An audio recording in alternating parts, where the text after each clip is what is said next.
tiny little studio.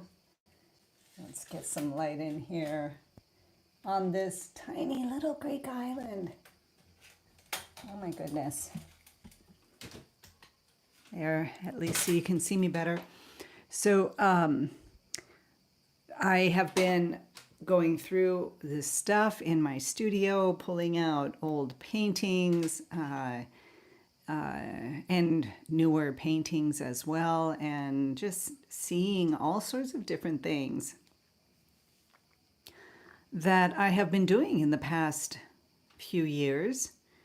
And occasionally I do go in and pull everything out and assess and see things and learn things and become reminded of things that I want to try and that I want to do.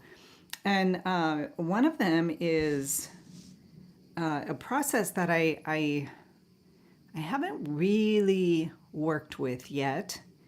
And it would be considered up still in this abstract kind of area as the underpainting,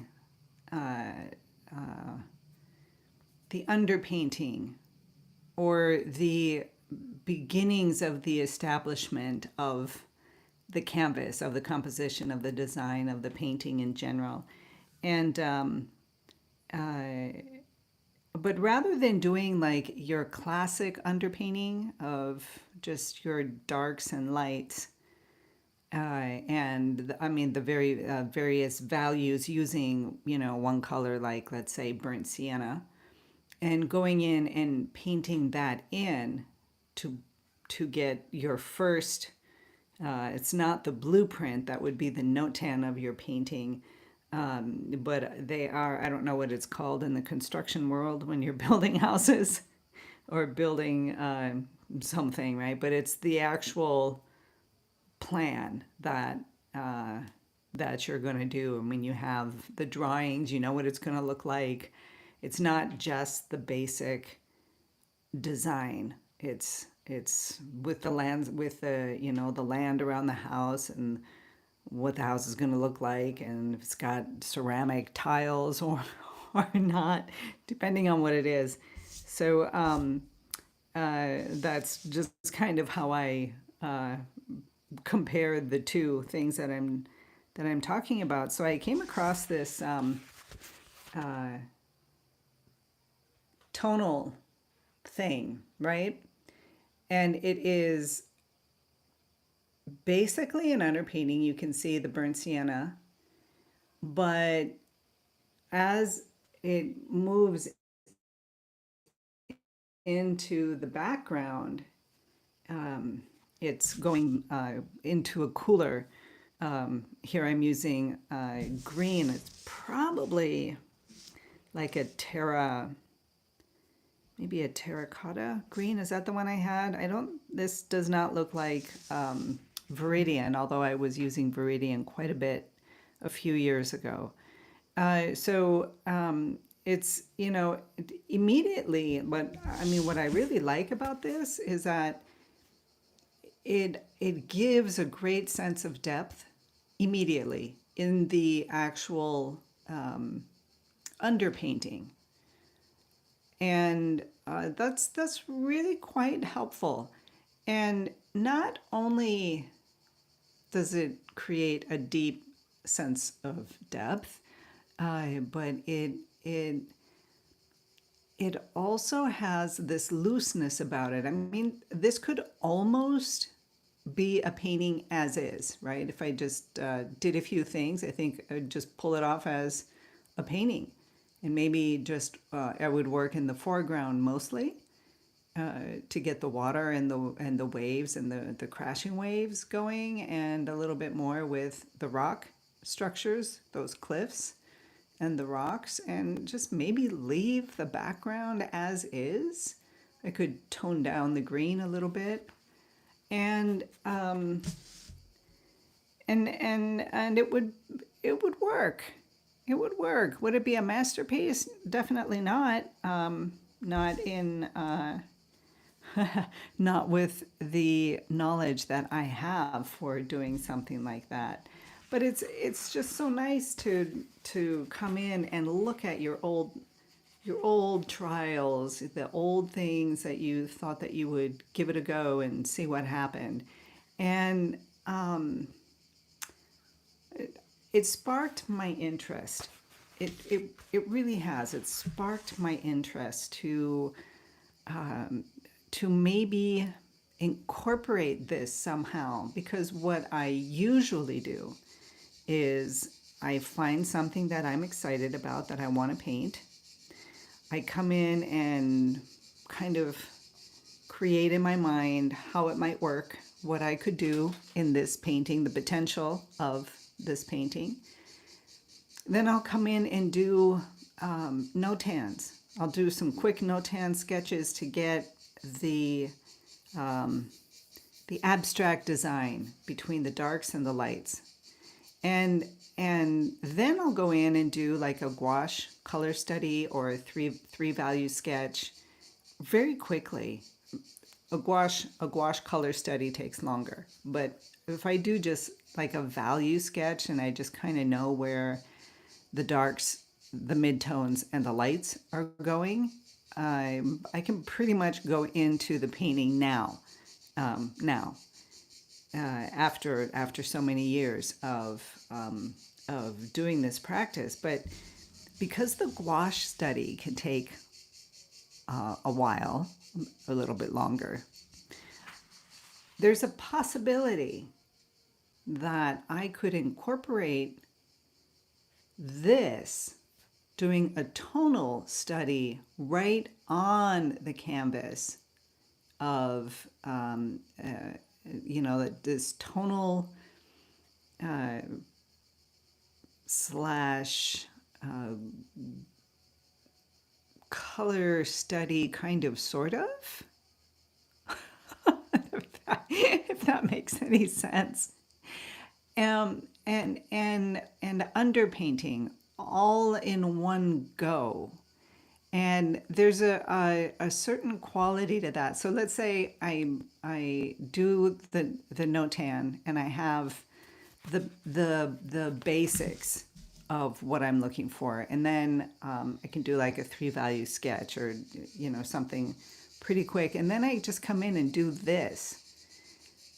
So it's combining the gouache study, color study.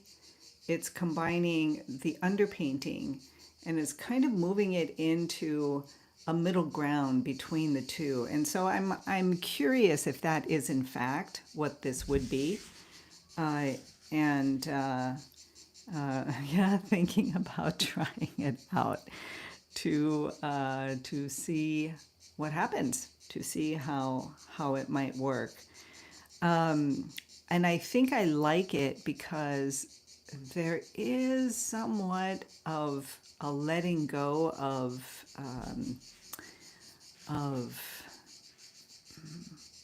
reality, of too much definition on it. And it's kind of an abstracty, it's a looser feel. It has a loose feel to it.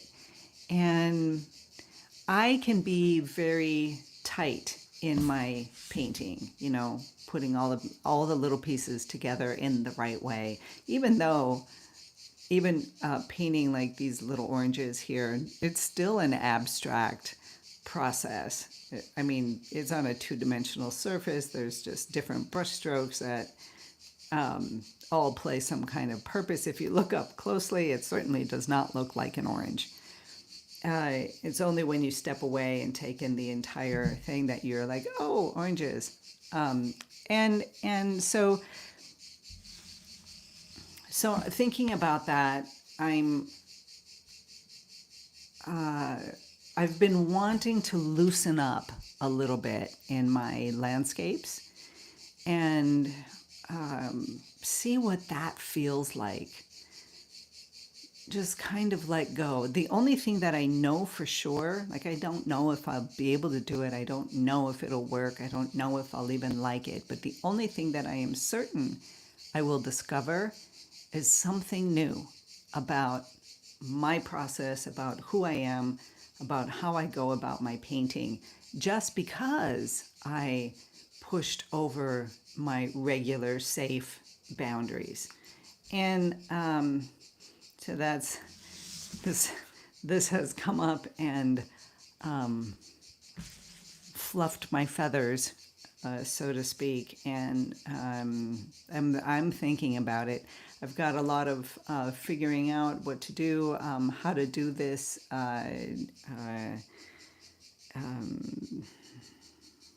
sale that I'm going to be doing with these old paintings. I may put that up, create an Instagram store, which I haven't really done yet, but I might just do it there. And I suppose also on my Facebook page, they would be connected. So look there. I will also be sending them out in the newsletter, which no, I have not done yet. I have not done yet. I am overdue on the newsletter, so bear with me, guys. Let me try and pull all that together today. Today also, I will be doing at 6 o'clock my time, coming online. I will be working on my beautiful, beautiful seascape, rocks and seagulls. Again, I have diligently put it aside so that it's not on my easel, because if it's on my easel, it's like, paint, come paint me, don't abandon me, come paint me. So I put it away so I don't have to look at it, because if I'm looking at it, it's I get this like, oh, and I want to go and paint it. So yeah. So those have been my thoughts. It's been quite a contemplative kind of morning. I've been going through some other thoughts as well, having to do with the heart area. You know, if we're looking at your typical chakra areas, it's the area of, on the positive side, right? It's the acceptance, allowing, love kind of energy, things going on. And then when you're on the lower side of that, on the blocked side, you know, you're having problems with rejection and acceptance and love and abandonment. And hey, those are my things. Those are definitely my things. So I've been thinking about that a lot today,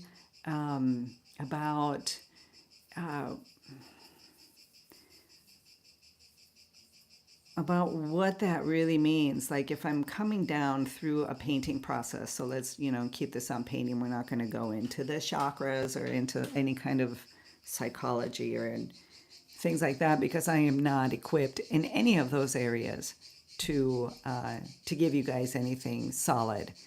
But I can give you my thoughts on it, and maybe we can create a conversation about what you think happens, and maybe I'll learn something from you. Most definitely will learn something from you. So it's this idea of, when I'm painting, let's say, you know, I'm going to paint this, right? And I like the scene, and I like the way it feels, and I like the whole thing, and all of it's coming down. When I get to my heart area, it's in this painting, in the tiny little studio painting, limiting of your creativity, you come to this point of saying yes or no. And if it's a no, it's like, okay, I'm not going to paint that. I'm going to go try something else, or rework it until it is something that will come through this area, this balance point between the idea and the actual physical painting of the painting, and bringing it through there. And so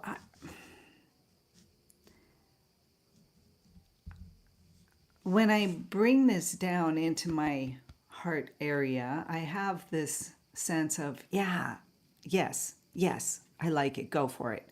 So then I feel safe in the actual process of it, of painting this and creating it and putting it out. But when there are other times when I have, I'm not so sure, and I don't know if I'm not so sure because it's the actual color study or just that inner feeling, or maybe it's just that I'm not in a good place today. And so, because I'm not in such a good place, and maybe I'm lower on that emotional frequency level and moving more towards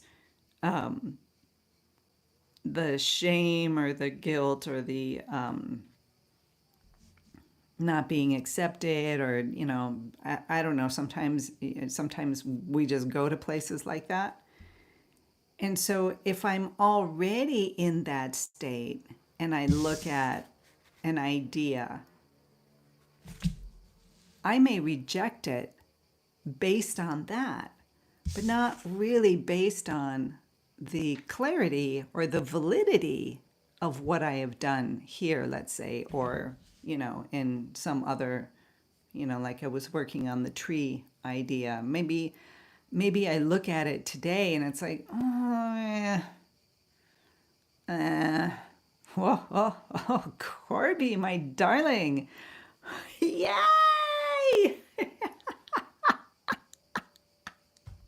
Good morning, dear. So the question is, maybe you can work with me on this, is how much of the decision that you're making, if you're going to paint something like this or not, depends on first your own mental, emotional, physical state of being. Are you cleared and centered and open and available? Or are you thinking too much? And I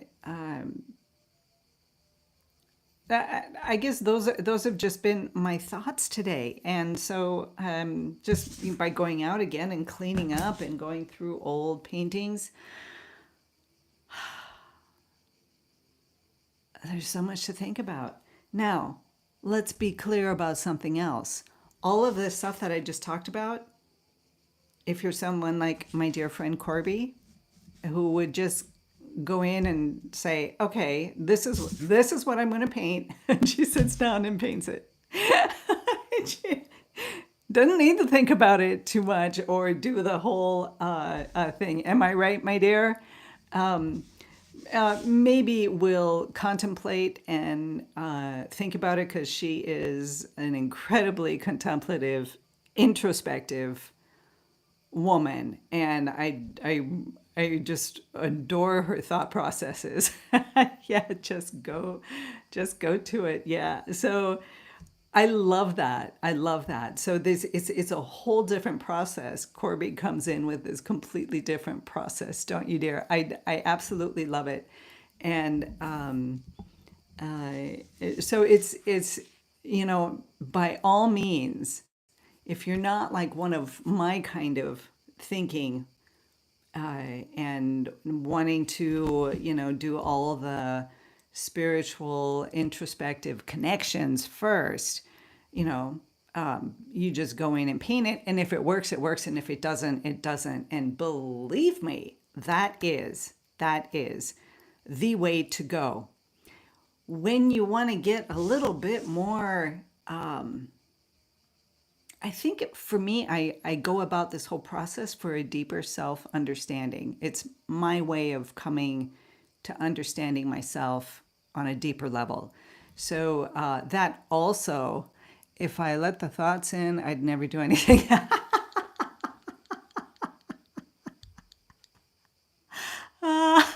There's validity in that.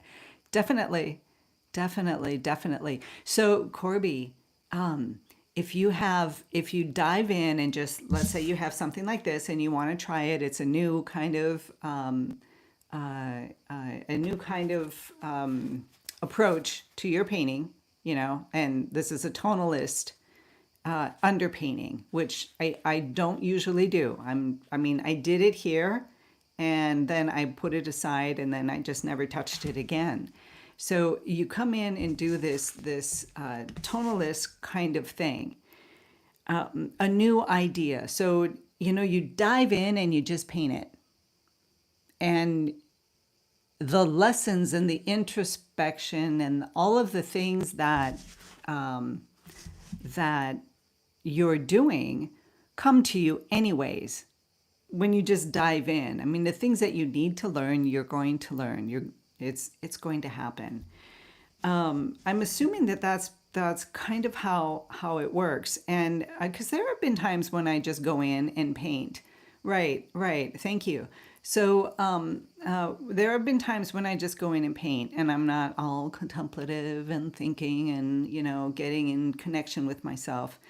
But many, many times when I don't do the prerequisite work, for me being the notan and some kind of sketch, maybe it's a tonal sketch right on the canvas that I'm going to be creating the painting on. Maybe it's in my sketchbook, maybe it's a little gouache color sketch, something, right? To just gel everything. So when I come to my painting, I know exactly what I'm doing and I'm not guessing.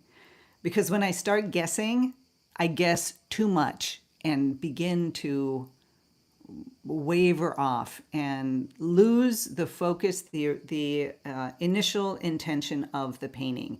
So it's like if you're listening to a Mozart sonata, piano sonata, and then like in the middle of it, Beethoven comes in, right, and just it just changes. It just changes.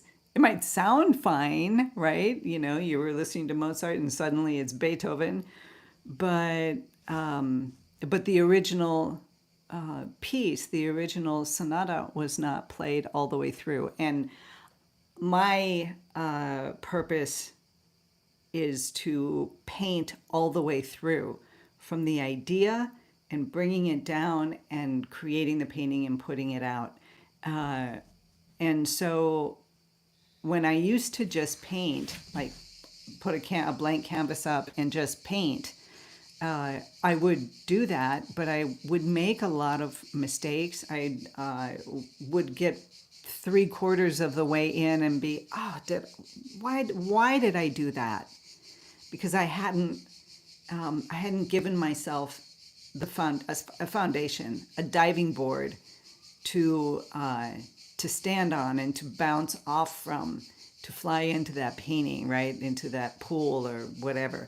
So others who are perhaps very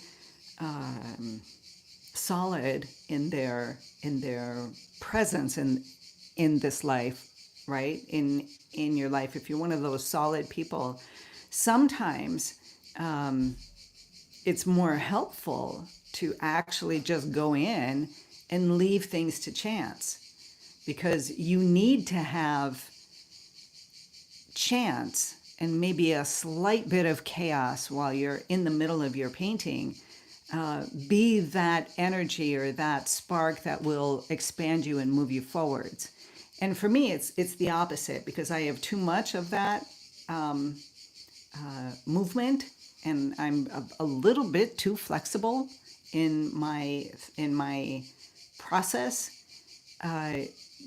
Getting a handle on it and reins on it and putting in that notan, some kind of sketch, and then moving into painting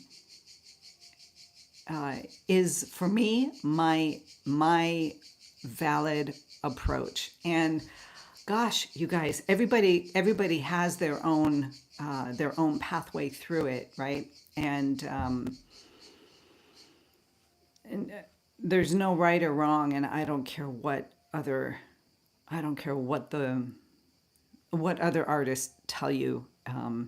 There's no right or wrong about your process, about the way that you come to a painting, about what works for you, of how you come to your own well of artistry. And we all have different approaches. This one is mine, and maybe there's a few of you out there who can connect with that and understand what I'm saying, and can learn a few things from that process. I still think if you're a beginner, that learning the basics and the foundations of like these basic 5 elements that all paintings need, even abstract paintings, uh, then from there, I mean, that is the creation of the diving board that you can fly off of into your own artistic pool of creative energy, and from there, you take off. But there needs to be some kind of groundwork to start with.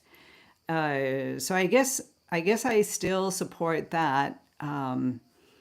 Uh, Although there is room for the spontaneous, that spontaneous combustion, right? Where it just boom, and you are onto something magnificent.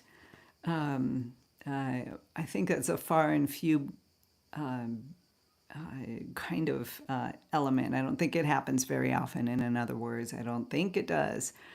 But for most of us, when you have a base to work from, this foundation, you can take that and dive off into your own creative realities, and take the lessons and the little tidbits of each day as you are swimming in that creative pool of energy, and learn things not only about how to paint better, but about yourself, about who you are, about how you approach the outer world, about how you approach the inner world. So I lots of thoughts this morning about things like that. So again, later on today, I will be doing a live stream of the painting, and coming to that. Again, I'm going to clarify, because it's summer. If for some reason I'm not there, it's the internet. It's just the internet. And if I'm not there, I'll be there later. You can always come back and watch on your own time anyways. So yeah, I've got that going, and hopefully can get this all taken care of. I need to make a list of all the paintings that I'm going to be putting into this exhibit. It's happening in the States. I'll get more information on that later when I have the information. I'm still waiting for all the details, like where it's going to be. It's an online show, so I've got that in my thoughts as well. Yeah, I promised today. I said to myself, Vita, you're just going to do 10 minutes today. And so I got to 11, 12 minutes, and then Corby showed up. Hi, hello, my dear. I have to sit with you for a while and hear your thoughts, and see where you're up to. I hope you are all well. And the other people here, what do you mean? Oh no, this was a gift. It's a total gift. So, and there's a few other people here. Hello and welcome if you're new to this tiny little studio on this tiny little Greek island, and working with what time this PM? It's 6 o'clock my time. So I guess what is that, 4 or 5? Somewhere around there for you. And it's just going to be a live stream. I'm just going to be painting and talking my way through what I'm doing, what I'm thinking, and how I'm going about. Yeah, I actually don't know. I think 4. I mean, I think we're 2 hours. We have a 2-hour difference, right? GMT. We're GMT +2. Yeah. So probably 2 hours. If you can make it, that'd be great, sweetie. But so those are my thoughts. I may play around. Oh, hello there. Hello. Nice to meet you. Yeah, hopefully you can, sweetie. And then I guess that's about it. So I'm thinking today that I might put this up and play around with it and test it out and just kind of work with it a little bit. There's something about it that I really like, and I think it is that tonal difference, just the basics of, you've got the cool green in the background and the burnt sienna in the foreground, and I love painting water. And I love, I mean, I want to do like these big crashing waves here and probably no sand anywhere. But maybe, not quite sure. No, no, not in this one. And then just, probably keep the background pretty loose and abstract and try that on. Yeah, like a mystical waterscape in the early morning. There you go. There you go. Yeah. I like it. I mean, I like it, and I just wanna play with it for a while. And if I mess it up, I mess it up, right? It's not going to go anywhere. I can just scrape it off and do it again. So yeah, you guys, I'm just blabbing now and wasting time. So let's get moving. Lots to do today. Wishing you all a beautiful day. Be inspired. Be creative. Be you. Most of all, hold on to that creativity. Learn from it. Take the little pieces that you can get and swirl it in your own creative area, in your own self. Take a spark of something that interests you, dive a little bit deeper in it, and see what happens. That's my purpose. That's my reason for being here, is to just offer little tidbits, and then this is my process, what I do. It's not right or wrong, but maybe there's something in here that you can use to help you grow as the beautiful artist that you are. So, yeah, I'm going to go now. Lots of hugs, everyone. Take care.